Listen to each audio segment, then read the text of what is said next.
Bonjour, je vous retrouve aujourd'hui pour parler de pouvoir magique, en l'occurrence de nourriture pranique et de ce que Goethe en dit dans son Faust.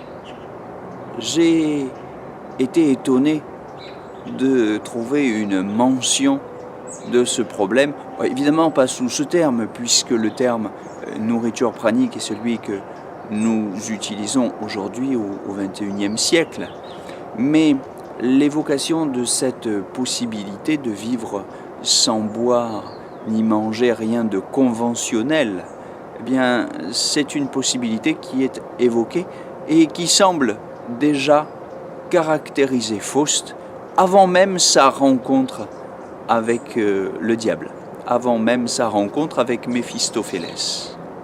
Page 1134 dans la collection de la Pléiade, dans ce prologue, intitulé Prologue dans le ciel, lorsque le Seigneur, comme il est nommé, c'est-à-dire Dieu, négocie avec Méphisto, eh bien, Méphisto décrit Faust comme un fou, je cite, chez lequel il n'y a rien de terrestre, pas même dans le boire et le manger.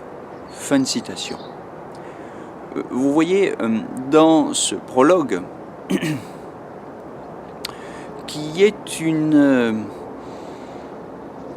écrit à l'imitation des négociations qu'on trouve entre Dieu et le diable dans le livre de Job, qu'évidemment Goethe ne pouvait pas ne pas connaître, un livre tout à fait essentiel de la Bible, eh bien, il y a cette mention particulière que par contre on ne trouve pas dans le livre de la Bible pour définir Job.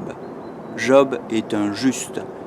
Faust apparaît tout de suite, il est tout de suite décrit par Méphisto comme un savant en quête de pouvoir particulier et qui en a déjà acquis quelques-uns.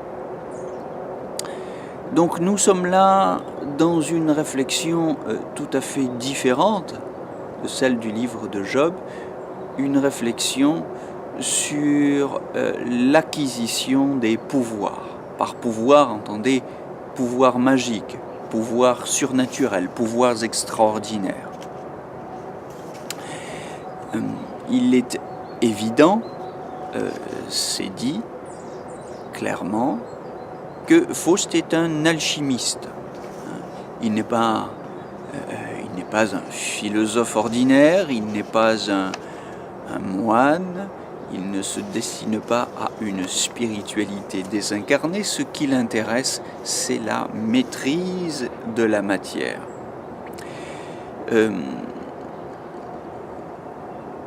Donc, il y a ici, première remarque, une méditation sur le sens de la quête, sur le sens de notre mission terrestre, et peut-être une réflexion sur le malentendu chez certains alchimistes, dont il était avéré que certains étaient des escrocs, des charlatans,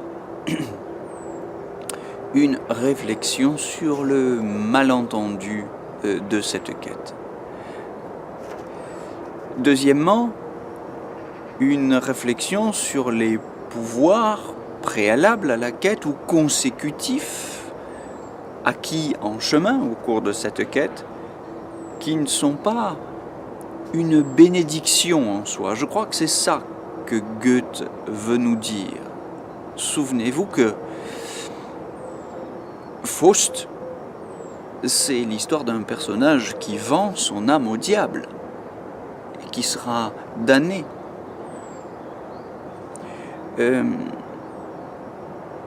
Donc, ces pouvoirs ne sont pas des critères d'élection. On peut les prendre pour des privilèges, mais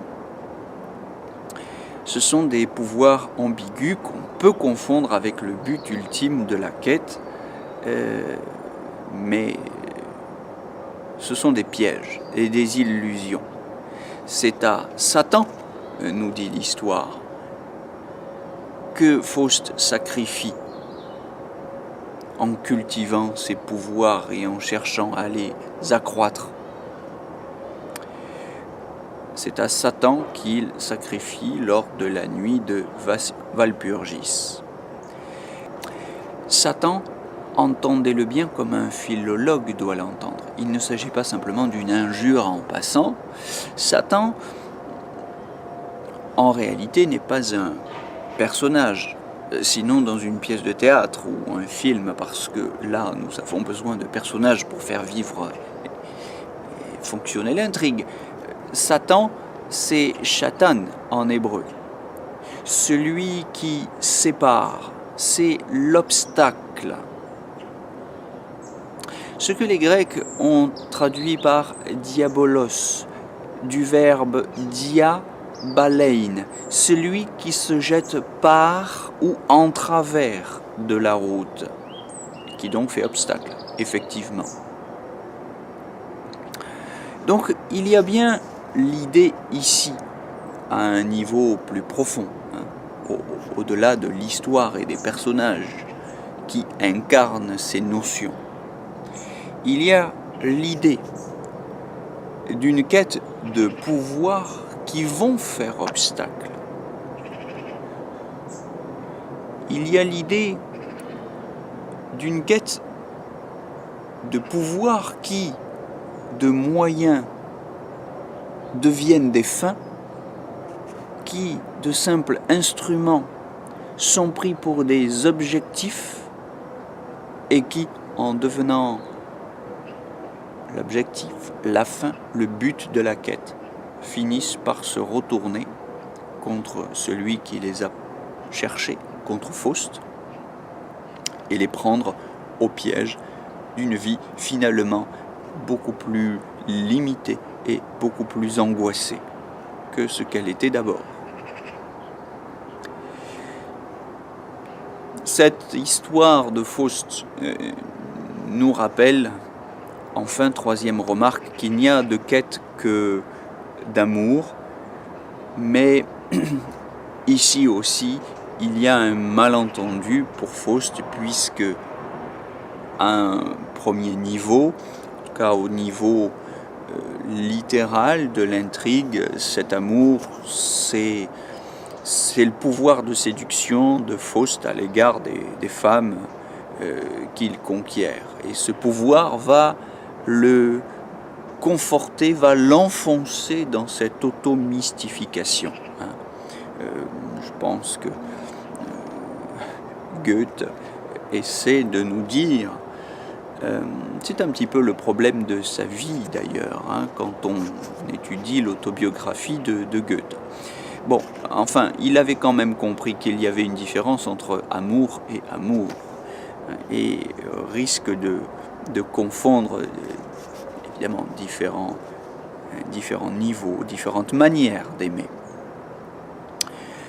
Je crois qu'il essaie de nous montrer que Faust s'est trompé d'amour. Mais ce n'est pas de cela que je voulais parler aujourd'hui.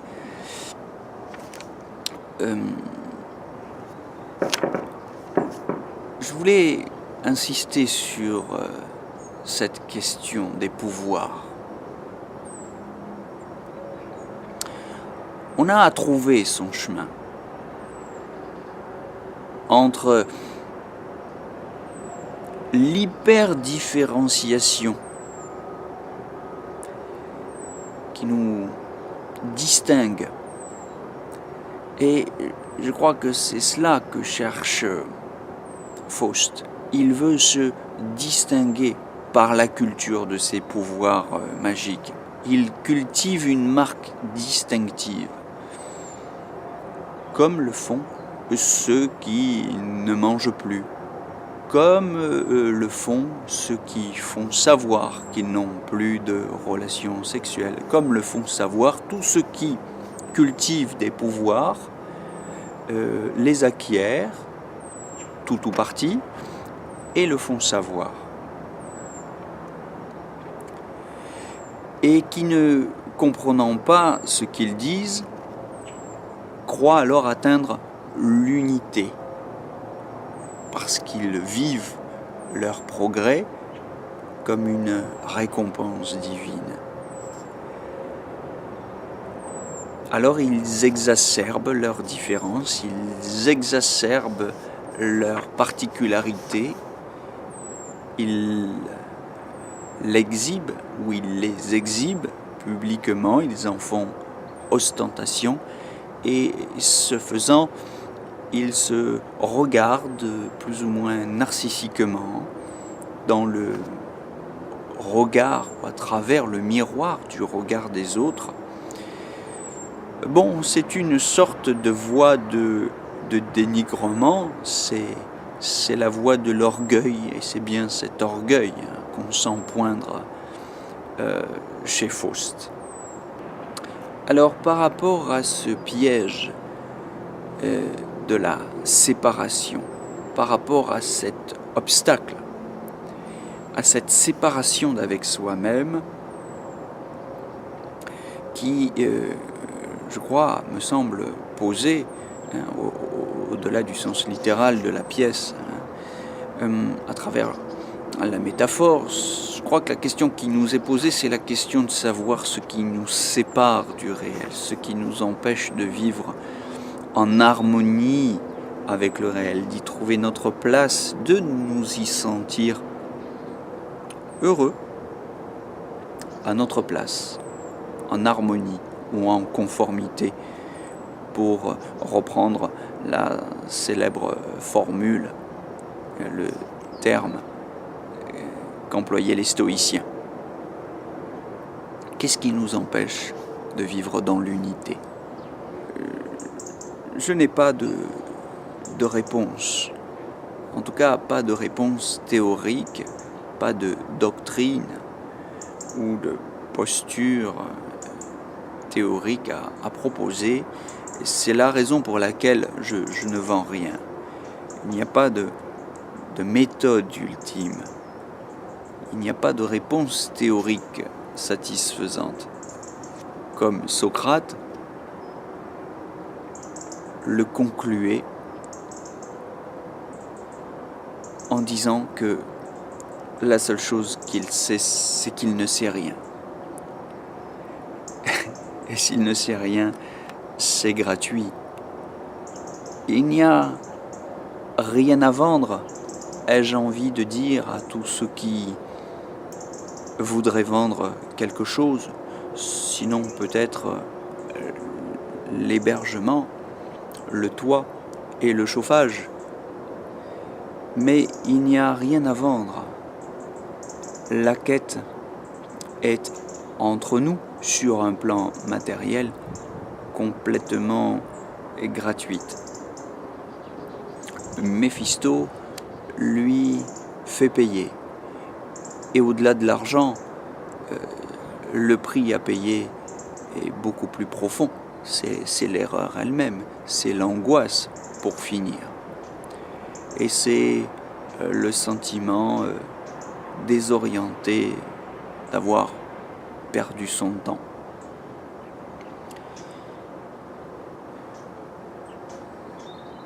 Il faut voir clair.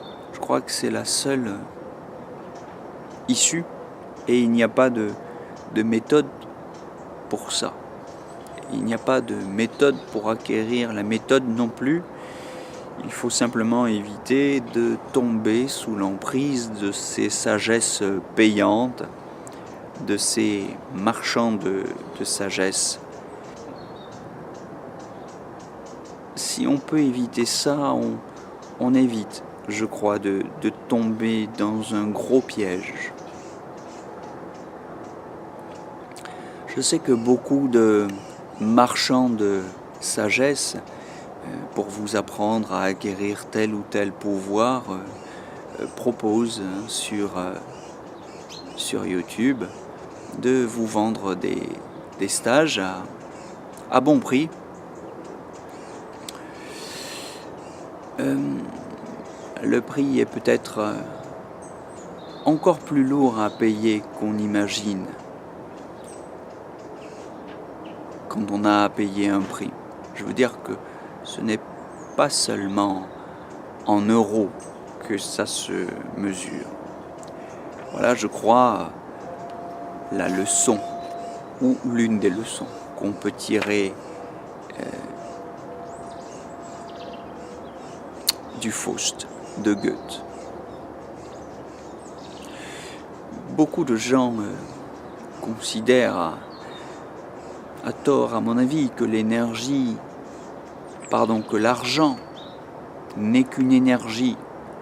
Oui, c'est une énergie, un instrument neutre en soi qui n'est que ce qu'on en fait. Mais pourquoi en ferait-on quelque chose sur le plan spirituel? Il y a 1000 manières de gagner de l'argent. Pourquoi vouloir le gagner comme ça, sur ce terrain-là, sur un terrain qui est censé nous conduire au détachement?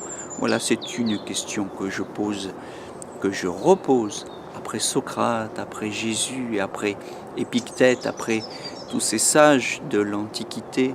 Et je ne parle que de la Méditerranée, on pourrait aussi évidemment citer tous ceux de l'Inde et de la Chine. Il n'y a pas à mépriser l'argent, mais pourquoi l'introduire dans des relations spirituelles? Le dernier, ou l'un des derniers à avoir tenté cette affaire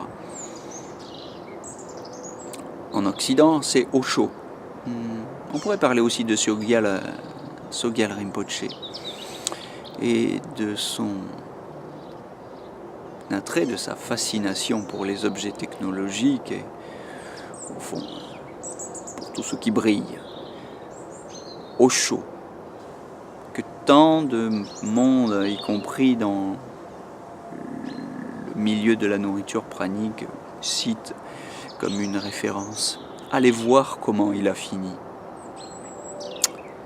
Voilà, il y a 1000 manières de se raconter des histoires, il y a 1000 manières de s'en raconter, 1000 manières de s'auto-mystifier, de se mystifier aux yeux des autres, mais de se mystifier aux yeux des autres parce qu'on se mystifie à ses propres yeux, parce qu'on s'auto-mystifie. Je crois que c'est à cette belle réflexion que le Faust de Goethe nous invite. C'est elle qu'il nous invite à reprendre et à creuser. Quel rapport avons-nous au juste avec l'acquisition de ce qui n'est qu'un pouvoir? Comment ne pas le prendre pour le but? Comment ne pas en faire un commerce? Et qu'est-ce qu'on y perd quand on pense gagner par cette voie-là argent et réputation? Chacun y trouvera sa réponse. Je vous souhaite une belle journée, une belle lecture. N'oubliez pas de réécouter les merveilleuses versions que des musiciens, des compositeurs ont donné de ce mythe. Je pense par exemple à celui de Gounod, mais vous trouverez de nombreuses versions opératiques qui vous permettront de continuer cette réflexion. Je vous souhaite une belle journée, à très bientôt.